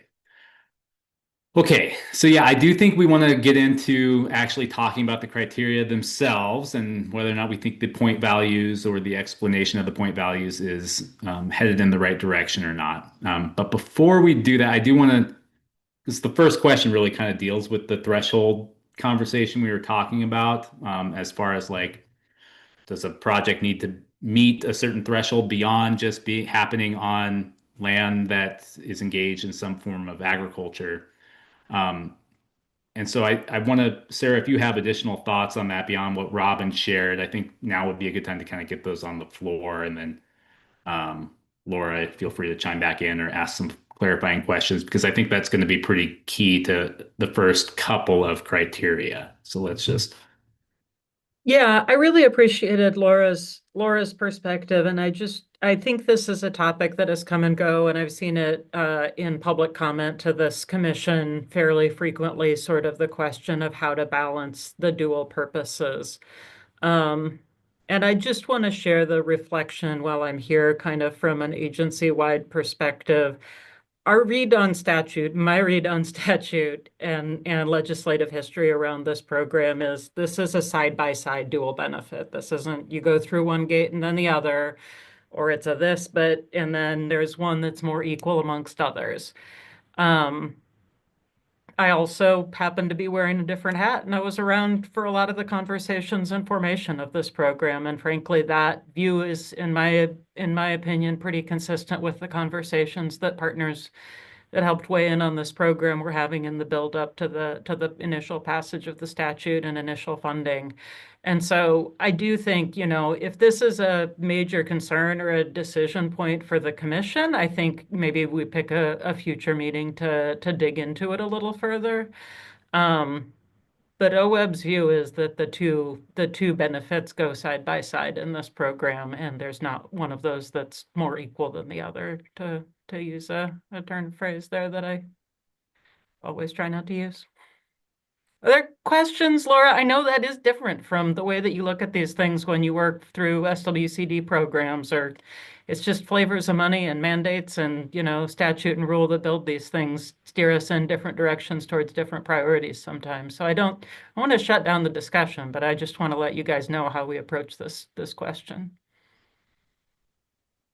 Yeah, thanks, Sarah. I mean, I was there for a lot of the discussion too, so I know what you're talking about. And I'm not trying to suggest that agricultural values should be more important than farming values. I just want to make sure, and you know, I heard this as the program was forming, make sure that we're getting the highest value ag land and then getting the highest value conservation on that ag land. So I think what I've always worried about, and I've you know, I've heard this in all the conversations around the beginning of the program, and I think, you know, in trying to get to closer alignment with ACEP-AL, the major match, I am just wondering if there's anything else we can do, not to make a constitutional change to the program, but just to tweak around the edges so that that's what we make sure we're getting. Because what I don't think anybody wants is sort of something that scores high because it's, you know, not great on either one, right? Sure. So, or something that is farmland, but it has extraordinary conservation values, like that might be a better fit for another program. So I think those are the two scenarios that I'm imagining not being really aligned with, you know, the core values of the program, and wanting to make sure that the rubric that we're making now is gonna get us what we want, which is really high value farmland with really high value conservation values on it. Yeah, I mean, it sounds like we agree on intent, Laura. I think it's hard for me to see if you put one of those gates first as a point of entry and then look at the other value, how you're not prioritizing one over the other. But I think, I would have a greater concern if we were working towards a scoring rubric where ag values got scored way up here and conservation felt like an afterthought. And it is, I do think the way that those are balanced in evaluation is important. And I agree, we're not interested in funding projects that either stink at both aspects of the program or so low in one that the benefit of the other, doesn't make sense for a dual benefit program. So I feel like we're roughly on the same page, but I do, we do hear a lot of like, well, if this is, and feel sometimes, frankly, if this is an ag focused program, maybe it should be at the Department of Agriculture. It's a conversation that, Laura, you probably remember better than I do, that I think OWEB had a fair bit during some of the initial phases. And I do want to be careful in not setting forward a rubric that significantly prioritizes one benefit over the other. I think we would have trouble making the case that that connects back to statute. I mean, it is in statute and not the Constitution, so it's easier to fix than the Constitution if folks feel that there's a statutory fix needed for the program. I'd rather get the darn thing permanently funded, and then think about that. But I don't think we significantly disagree, Laura. It makes me a little nervous to be leaning more heavily on one leg than the other. Well, with that, let me go ahead and just share my screen. Your chair has her hand up, Taylor. Oh, all right, go for it. Sorry. Fine. I was just going to say that if we go back to understanding the higher level where all the scoring is going into the different categories or buckets, it can really help make sure that we're balanced between the dual benefits, because we'll be able to see that 40% here, 40% here, and hopefully to score high in this, they have to be doing well in both those categories to make the mark of the dual benefits. Yeah, I like that a lot, Sarah. Sorry, Taylor, one more quick thing. I was able to sit on the board's deliberation or the commission's deliberations around the last funding recommendation. And I remember being really impressed how skillfully the board sort of like worked its way through projects that were a little heavier on this benefit, but a little lighter. Like, I feel like this is something the program has done very well. It's not something I have a concern about from that perspective, for sure. Okay, well, I think this conversation will continue as we go through the criteria. And I think the first criteria actually kind of gets, I think, at what we're talking about here. So you'll notice criteria 1, it's about the regional significance of the agricultural, natural resources, and related social values of the land. But then most of the subs here are, sub A is the potential viability for agriculture. B is the land's contribution to the long-term conservation of the region's agricultural land base. And C is the regional significance of the agricultural operation. So you'll see 15 out of the 20 points are directly related to the land's ability to support a viable agricultural business. And this criteria is not from statute. So this is something the commission overlaid onto the program, I think, in order to kind of almost have that threshold type criteria, where if it's not a significant and valuable property to the region, and that's going to mean something a little different in every region, I think the subs kind of get at that. It's likely not going to rise to the top of the ranking. And that was reflected in the survey results as far as how heavy to weight this criteria. And if it were to, sort of remain here at 20 points, I think if a project wasn't able to make it clear that the properties of, viable for agriculture and significant to the region's agricultural land base and economy, I think it would have a really hard time, rising to the top. So just wanted to pause here, see if that's resonating with folks, and then kind of get into the nuts and bolts of whether or not we think it ought to be worth 20 points, which again is the highest amount of points any criteria currently has in this draft rubric. Sarah, go for it. Do we have a definition around regional? I mean, is this state, we don't have like, do applicants ask that? I guess I should ask the question. Are people asking that question? What is the definition of regional? Robin has an answer. I have context from rulemaking because I remember this discussion pretty well, and it coming down to my recollection of being the applicant gets to tell us what their region is that they're basing this on. So they know for a variety of ways, and we do see it across applications, the region described in different ways. It's either, you know, very localized, or it's a larger kind of like valley scale. It could be food system based. So we do see it described differently. And I think that it is one of those places where this gets to some of the OWEB culture of letting the applicant tell their story. Thanks, Robin. Mark.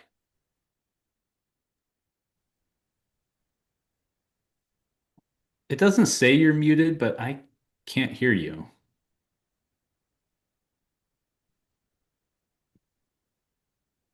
No, still can't.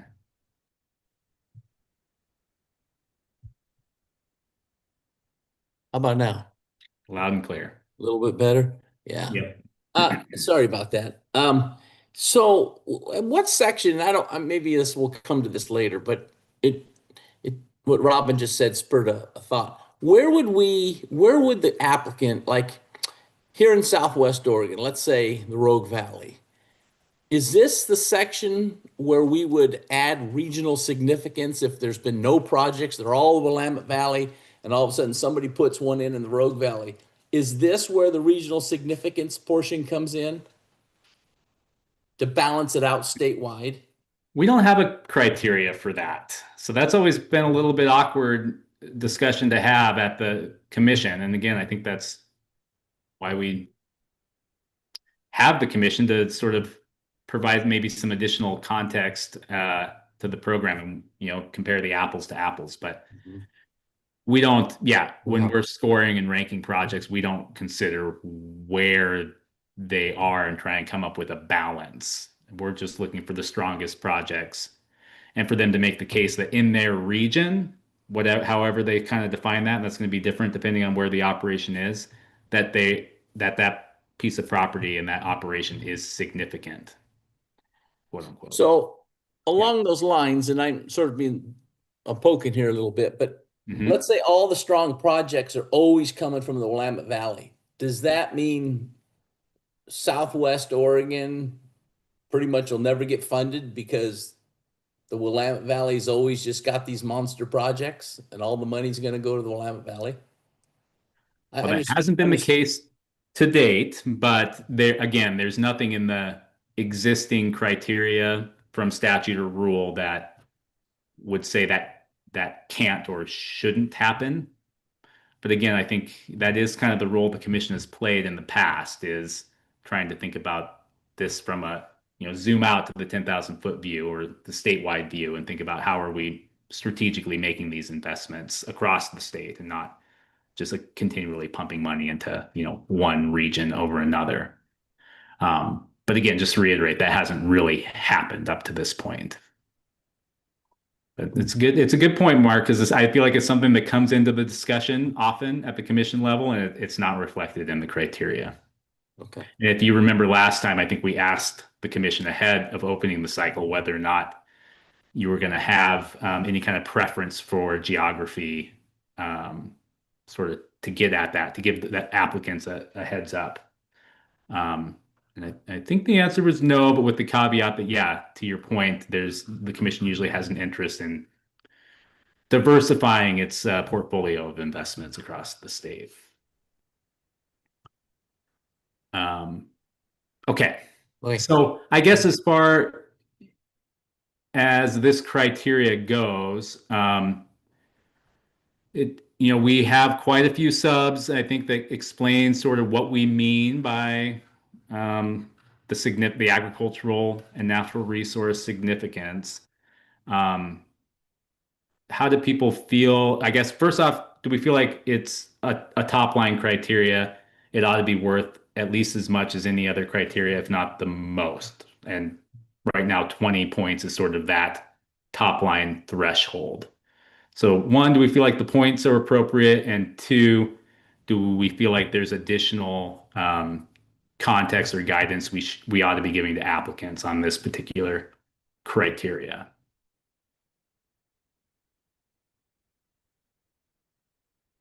And one other thing just to say is we don't have to get to perfect today. We're just trying to kind of do a quick temperature read of the commission. Is like, is this generally heading in the right direction, or do we feel like this is kind of off course and we want to make some major tweaks before we bring it back to the commission? Mark. Listening to the discussion. Oh, I'm sorry. Oh, no. Well, Mark and Me or John? I don't care. All right, go for it, Mark. You Okay. raised your hand. Okay, well, stepping back, as I look at the entire Rubik type scoring criteria, I really think as a starting place, it's a good balance where it's at. So 20 points for this one, based on what it is, I in my opinion, is fair, and that's where it belongs. And as we move down, there might be some minor things when we get down there, like the very last one we were just talking about with climate change. I would propose dropping it a little bit and putting more points up towards the matching funding one that our public comment was on. But I think as a whole, I like the points where they're set at now. I don't have many arguments with it. So I just share that with you. Wow. That's nice to hear. It makes our job a little easier. But John, do you have some other thoughts? Just listening to the discussion, the term threshold comes up, and of course, it'd have to be structured a little different to be a true threshold. But if it's going to function as a little bit of a gatekeeping threshold type thing, the amount of points is probably appropriate. And it seems like the discussion to date has kind of supported it. So I think it's in a good place. Great. All right. Two votes of confidence in where we're at on number one. Any other thoughts before we move on? Jan, go for it. Yeah, I'm thinking that A should be a given for every project and should be elaborated on in points with B, C, and D. Because we wouldn't want to fund anything that didn't meet the qualification in A. Well, I'm wondering if Robin's point from earlier that, a project is not eligible. So we do an eligibility check at the beginning if it's not actively engaged in farming or ranching. So in order to come through the door, there needs to be farming or ranching happening on the property. And then this criteria gets at, well, how valuable is that property to actually support like a viable agricultural operation? Mm-hmm. So, yeah, I guess I'm just struggling to understand what you mean by nesting B and C under A. I just want to make sure I'm capturing your comment correctly. As I looked at it, I thought A should be part of one, and then B, C, and D would be higher levels. So A, B, C, and D are all part of number one. Right. So they all feed into this top line 20 points. So you can get 1 to 5 points for A, 1 to 5 points for B, so on and so forth. Does that? Hey, Taylor, can I jump in really quick? I think this is one as a reminder. We drew this directly from rule. So this is how administrative rule is structured. Jan, it actually has the number one and then the 4 subs underneath it. So that's why we've retained that structure. This isn't, I think Taylor mentioned there are a few where we've tried to flesh out what we mean by them when we didn't have those subs that are directly already in administrative rule under it. We have very detailed rules for this program. Thanks in part to this commission. Sarah, did I see a hand up? Yeah, so I mean, it might change my comment a little bit based on what Renee just said, but the way that I read this, if this is the gate, it should be dual side-by-side benefits. And I read the first 3, I only read the last one as representing natural resources, and I read the first three as representing high value ag. So if this is the gate and we're striving for side-by-side dual benefit, then I feel like the points should be split 10-10 between natural resources and ag viability for this gateway. But if this is what's in rule, then I don't know how to. Well, the points aren't in rule. The points are all up for discussion and debate. We just put them, all the subs, at 5 points each because it felt easy and made the math easy. But you're right. This does put more weight on the ag component of the property. I mean, it's basically 15 versus 5 points. And not to get ahead of ourselves, but then criteria 2 and 3 are basically the extent to which the easement would, in 2, protect or enhance farming and ranching, and 3, protect or enhance fish and wildlife. And again, we gave more points to protecting agriculture than fish and wildlife benefits. And this is based on the survey results of the commission and the relative weight. So I think what you're bringing up, Sarah, is, I think, going to play through to the next couple of criteria as well. So I think we could use it as a nice segue, because I really want to get past criteria 1. But I that is not lost, and I think we ought to give that some hard thought, and we can make some tweaks sort of based on what ends up happening in the conversation of these next 2 criteria, which I think we ought to have in tandem. So criteria 2 and criteria 3, like I said, we did get some comments about both of these being both relatively high scoring criteria. Let me make this just a little smaller so we can see both of them. And not necessarily well fleshed out. So you'll see criteria 2 is we have it worth 20 points because, again, the commission indicated in the survey this was a very important criteria. And then we just have 2 sub criteria. So, the ability to reduce the potential for conversion or fragmentation of the property, and then the ability to maintain or enhance the ability of the land to be in productive agriculture. So I think there's 2 questions here. 1, is the point range appropriate? And 2, what do we mean by these 2 subs? And can we say more about what would be a strong or a weak project?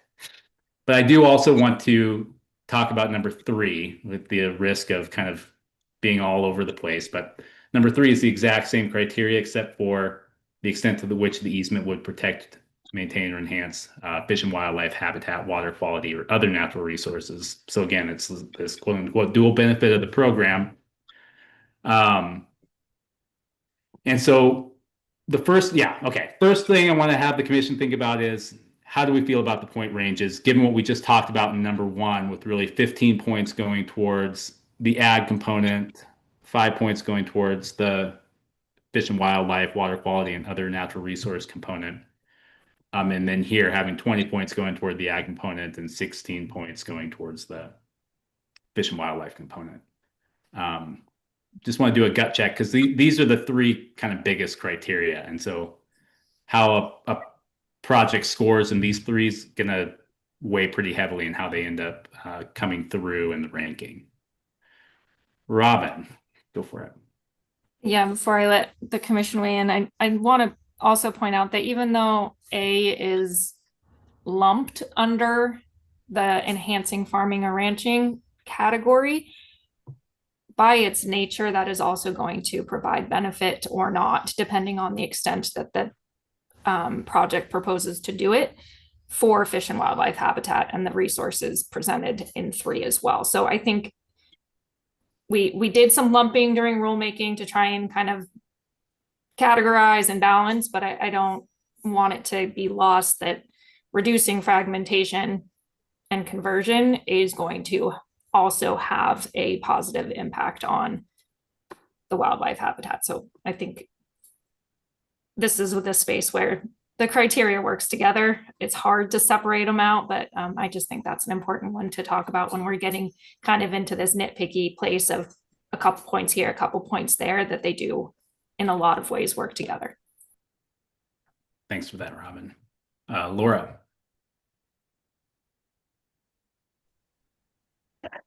Thanks, Taylor. I just want to say that overall, for number 1, 2, and 3, I do support the point allocations.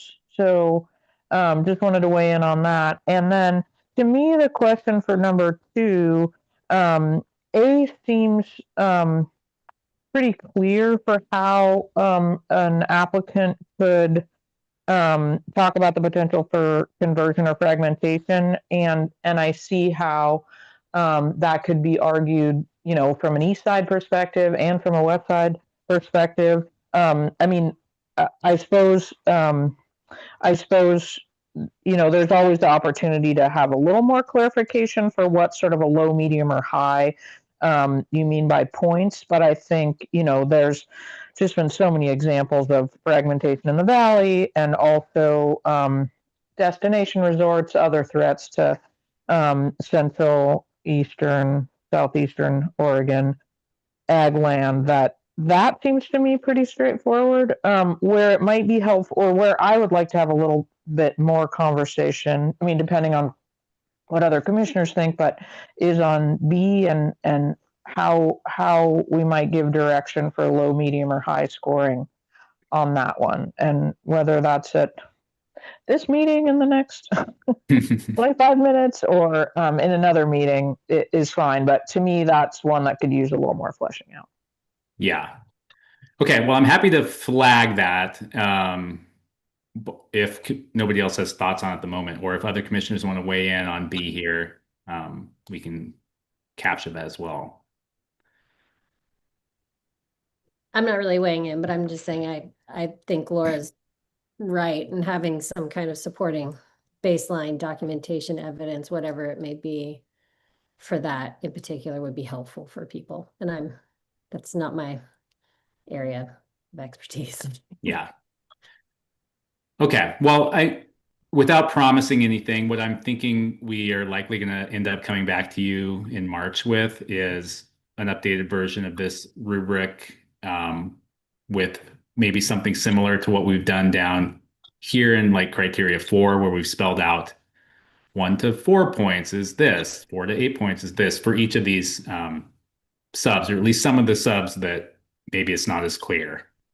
And I think if we can just flag that as we go through, like this one, we ought to explain more, and this one's pretty clear, just like Laura did. Laura, that was an A+ comment. I appreciate that. I think that's what we can take as staff, and then, you know, actually spend the time to bring back to you in March so we can further this discussion. Okay, so I've heard the points. People are feeling pretty good about the points on 1, 2, and 3 thus far. I haven't heard much pushback on that. But if anybody does have some additional thoughts on tweaking the points, let me know. Otherwise, I think we could. I'm slightly still pushing back on the points for one, just trying to even out the Fish and Wildlife natural resource benefits to that first maybe question. But I totally am on Robin's track about the connectivity, fragmentation, conversion are both natural resources and importance of ag. Thank you for making that clear, Sarah. It is now in my notes. Other thoughts on the top 3? Okay, so now we're into number 4. And so this, again, this was brought up. This is always a little bit of a challenge. So this is the extent to which the project supports the integrated management, maintenance, or enhancement of the agricultural and natural resource values on the working land. So this didn't come in as important in the survey. This is always a little bit challenging for us to evaluate, because we're asking about, you know, future management, and what their plans are for future management before folks have written a management plan, or have, you know, come to the future. And so I guess just some thoughts as to, I mean, this is like a mid-level criteria. Sometimes we have a little trouble getting good information on it, but the commission has expressed an interest in seeing this, and it's always kind of a rich area of discussion in the review team meetings. So think it's a valuable criteria. But yeah, I guess any thoughts on the point range sort of being half as many points as, the top 3 criteria? And any thoughts on sort of how we've spelled out what would be a low, medium, or high score for number 4?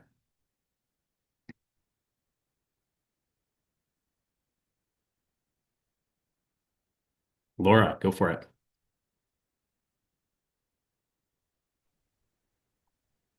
Okay, I'm eager to hear my other commissioners' opinions about this, but I would advocate for fewer points.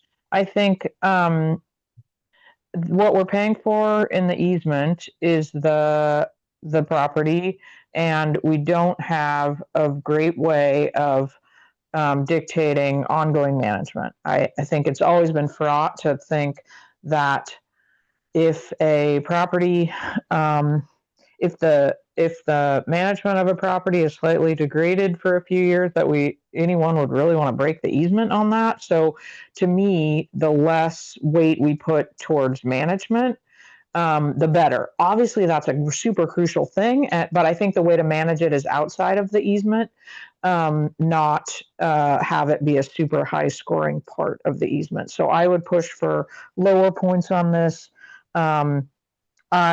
If we're gonna, or take it out, I would actually be fine with that. I think if we are keeping it in and making it lower points, I don't, what you guys have here in sort of the low, medium, and high scoring is fine with me. But again, I just have some heartburn about overweighting long-term management, given that the easement to me is really about the purchase of the land, and management should be happening outside the easement. Yeah, thank you for that, Laura. That's kind of articulates the challenge with this criteria usually. And just to know, we can't take it out completely because it is an administrative rule, so it has to be in there somehow. John, go for it. Yeah, I agree with what Laura said, that the management of these properties should be in a management plan somewhere. It should be, overseen by the holder of the easement, but it absolutely shouldn't be in the easement. And if putting these values here is going to get people chasing points by overburdening the verbiage of the easement, that'll be counterproductive. I guess if there's a way to write an application that reflects the management plan and the easement, maybe there's a path there to get here. But I don't think it serves us to have people chasing points by burdening the easement. Yeah, appreciate that, John. Robin, you have some thoughts or context to add? Yeah, I think John's point is helpful for kind of how we structured the highest point allocation there. But I do also want to just draw a point of clarification that this criteria is the extent the project supports the integrated management, maintenance, or enhancement of agricultural natural resource values, not just the easement document itself. So that can be, and I think should be, a consideration of all the other ways that applicants and landowners are talking about how their project is designed to support that collective.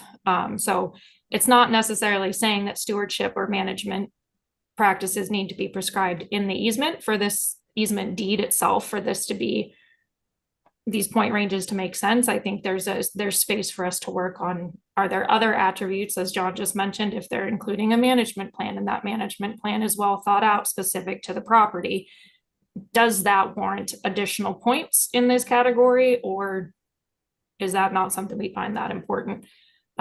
So it doesn't have to be limited to the easement, prescriptive practices in the easement deed itself. Thanks, Robin. John, and then Laura. John Deck.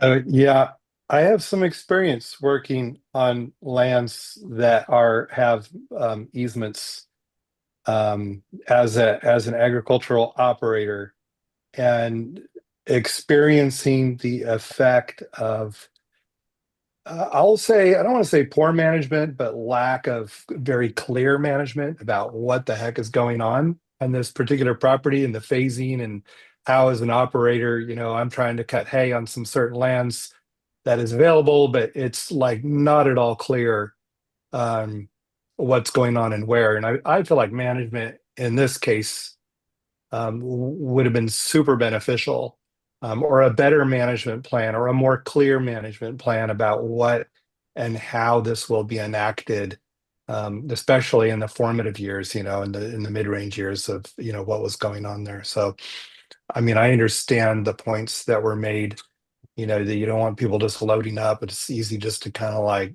kick in management plan, and how do you enforce that, 30 years into the future.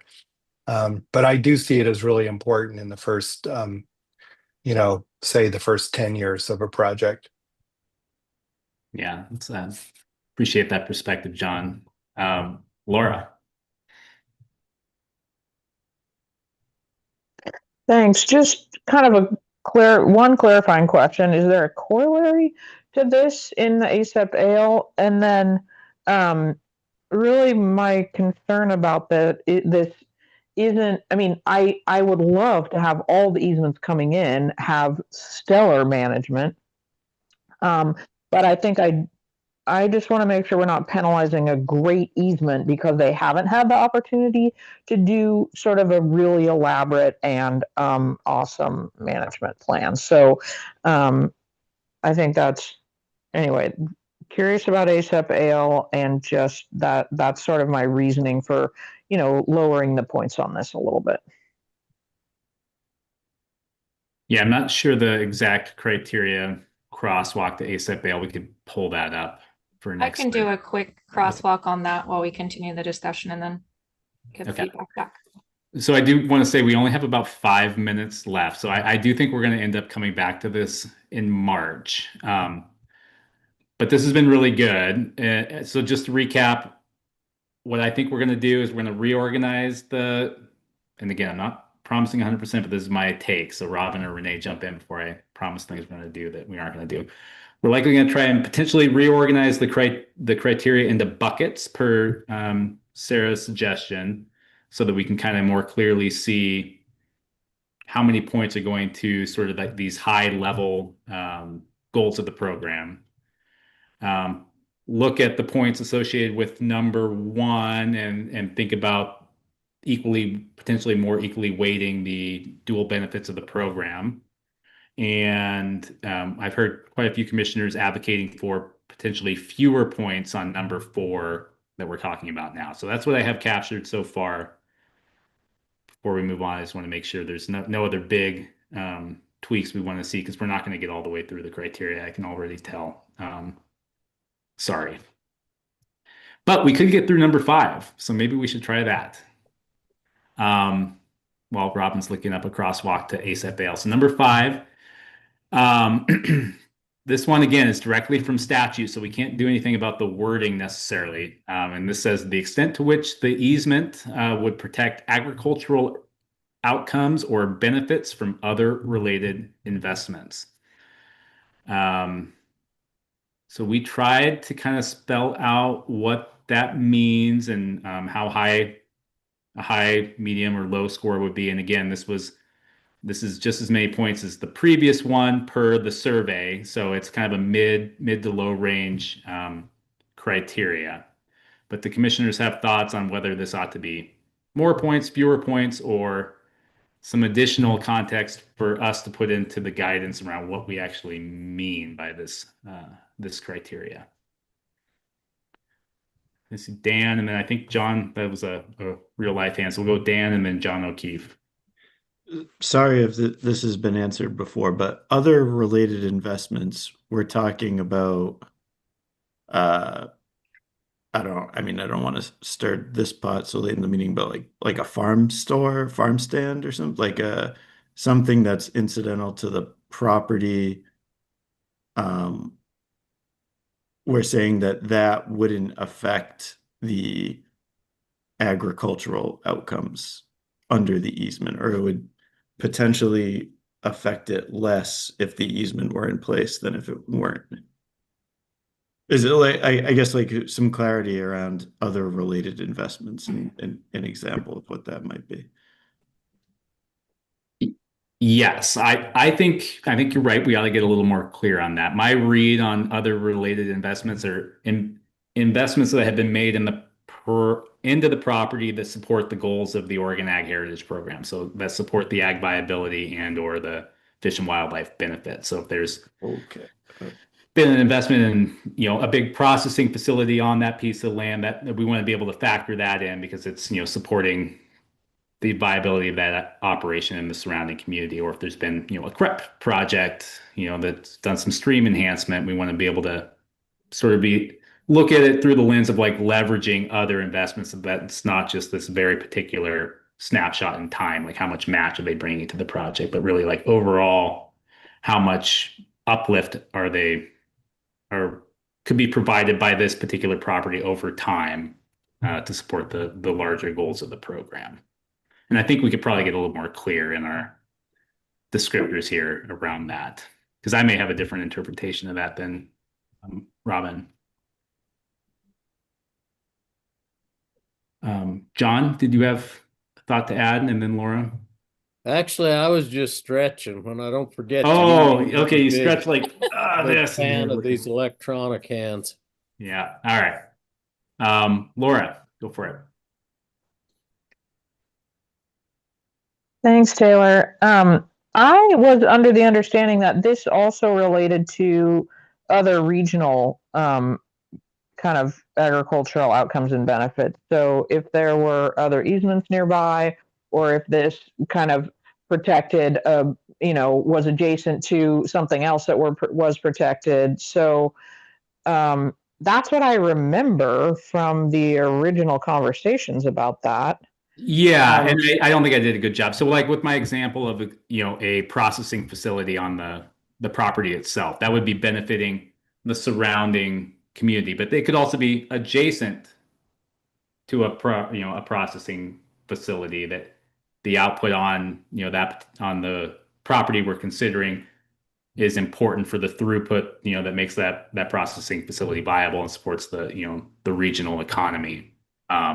Or to your point, yeah, there's other easements in the area, and this helps kind of stitch together a larger geography. So, yeah, I don't think it necessarily needs to be. It could be on the property, or it could be on a related property. The related investments, I think, is a bit of a loose term that allows you to kind of bring in that sort of a regional context. Is the idea with this criteria. You're right, Laura. Okay, but it does seem like if the commission is confused about this, there's maybe an opportunity to add some examples or some descriptors, you know, including but not limited to X, Y, and Z. Yeah.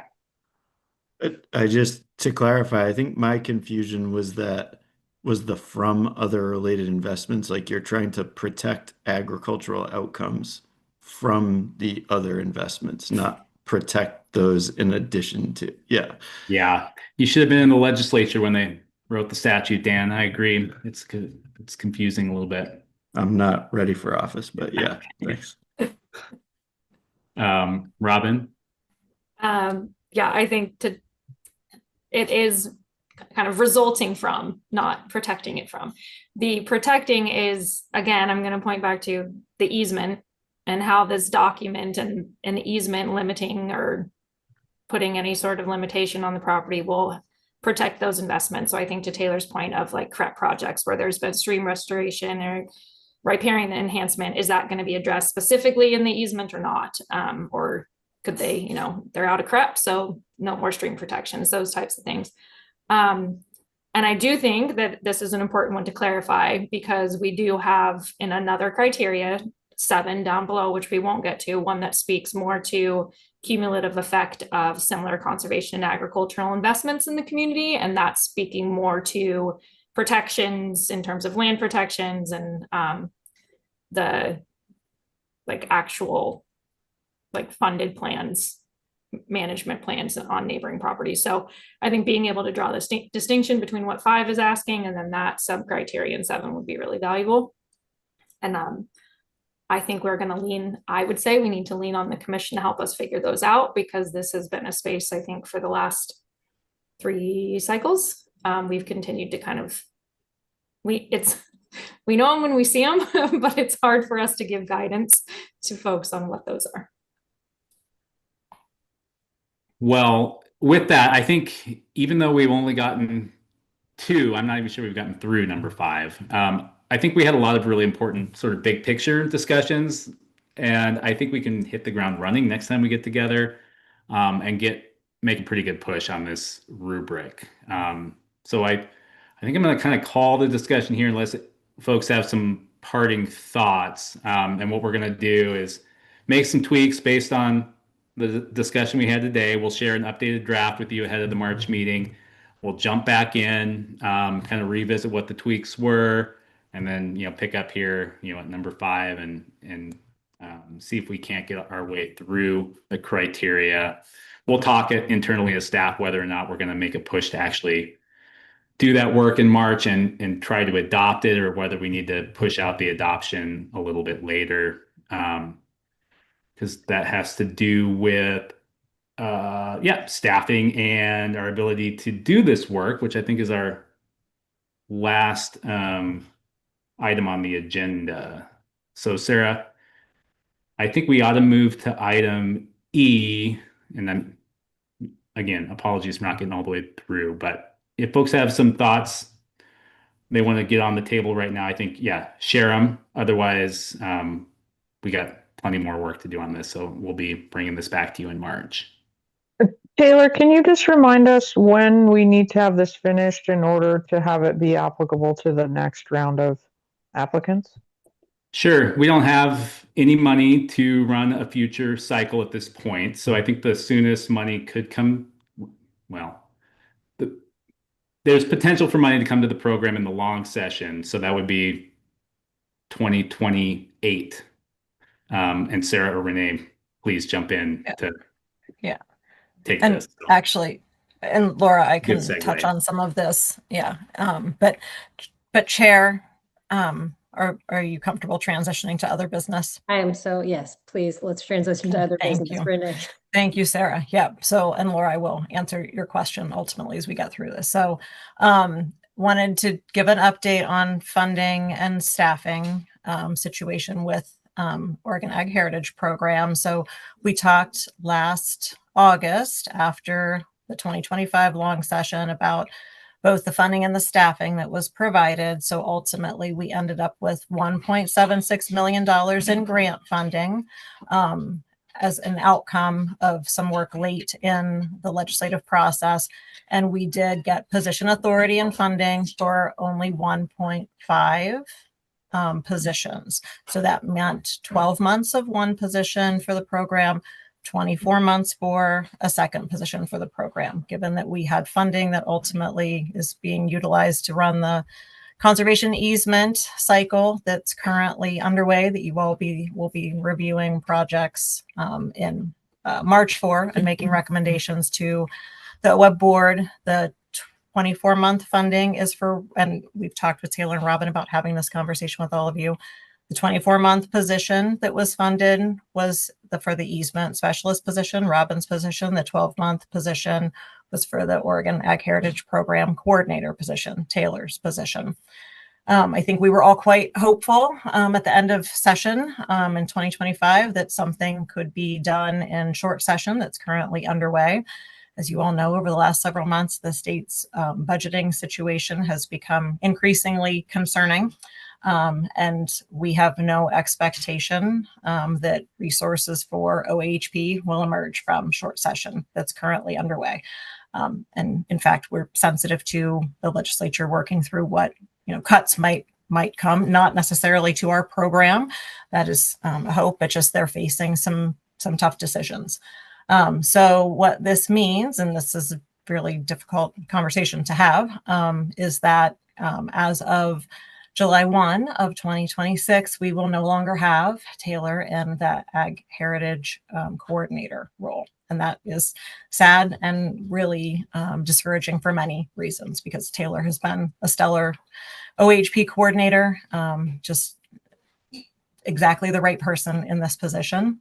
And this is an amazing program. And so it is really challenging to think about loss of institutional knowledge and momentum. for the program. So we have talked internally, though, about a plan for how to cover the project management for the conservation management plan grants that Taylor is currently managing. So we still, though, are in a situation where Robin's position is also limited duration. We have that through 6/30 of 2027. So we certainly will be paying close attention to what is happening in terms of release of budget instructions from the governor's office, from Department of Administrative Services, as we're looking towards budget development for the long legislative session in 2027. So I think, Laura, in response to your question, after we ultimately see funding decisions from the OWEB board in April on the conservation easement applications that are currently under review, we have no certainty whatsoever about what is happening in terms of funding on the grant or the staffing side. Hopefully, we will see some positive things come out of 2027 session, but I can't answer you as to when we would apply the rubric because we don't know what the future of the funding currently is for subsequent grant cycles. So we will keep the commission, obviously the OWEB board, program partners, advocates updated as we learn more about budget guidance from DAS and the governor's office. We do not yet have that, and our hope is in the meantime, and we've had some amazing partners and advocates for the program, that they will continue to really highlight the incredible value that this program offers. It's a well-loved and well-supported program. I think we just need to hope for some improvements in terms of budget situation for the entire state enterprise, and continue to really highlight the amazing projects that are emerging from the OHP investments and the good work of this commission and the program overall. I think Sarah O'Brien is still on, so I'm not sure, Sarah, if you want to chime in with any specifics, but I guess before we turn it over, I just want to say thank you, Taylor, from all of us, all of the staff at OWEB, leadership at OWEB, on behalf of the commission. We couldn't have done all of this without you. So it's really, really challenging to have this conversation. Sarah, anything to add? I will just second all of that, Renee. I couldn't have said it better, and I won't try to repeat, but it's really important work, and it's a really tough situation. So happy to entertain questions from commissioners. Yeah.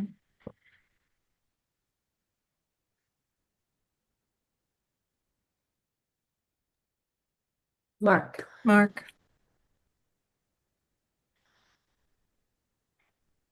I still can't hear you, Mark, again.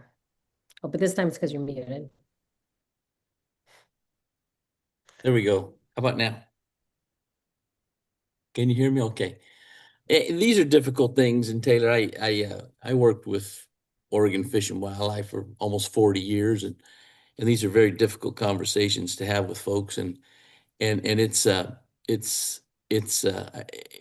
like to reiterate to folks, if they're not familiar with things, it's not the person in the job, it's the position that, and it's so hard to explain to people. You could have a stellar employee, they just happen to be in one of those positions where, numbers just aren't there. And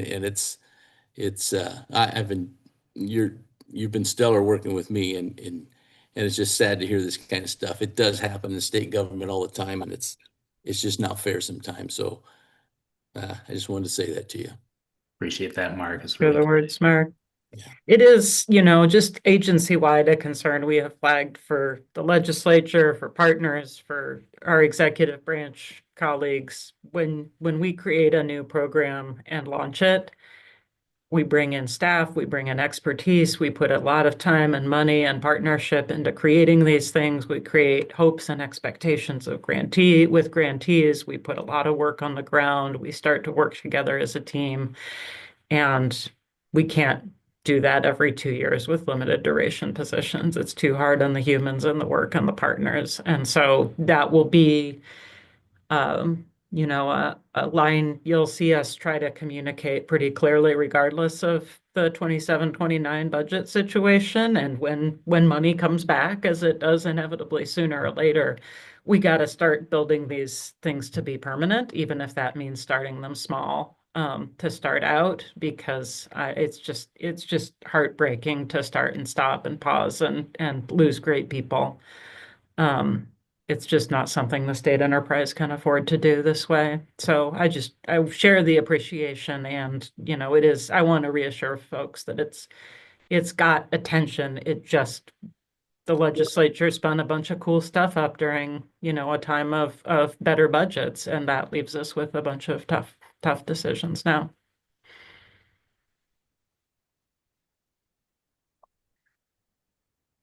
Well, Taylor's amazing. We all know Taylor's amazing, and he's going to be at the next meeting. So this And is you can just all help ask tell the goodbye. world too, as we are. And Yes. is, as much as we don't want to lose Taylor, we do want him to continue to be participating in this community and engaging and supporting this kind of work in the ways that he's done here. So you can all toot Taylor's horn and help reinforce Mark's message that this is an excellent body of work, and excellent work, and an excellent partner. That somebody else would be really lucky to snag just because we lost budget when we needed to keep him.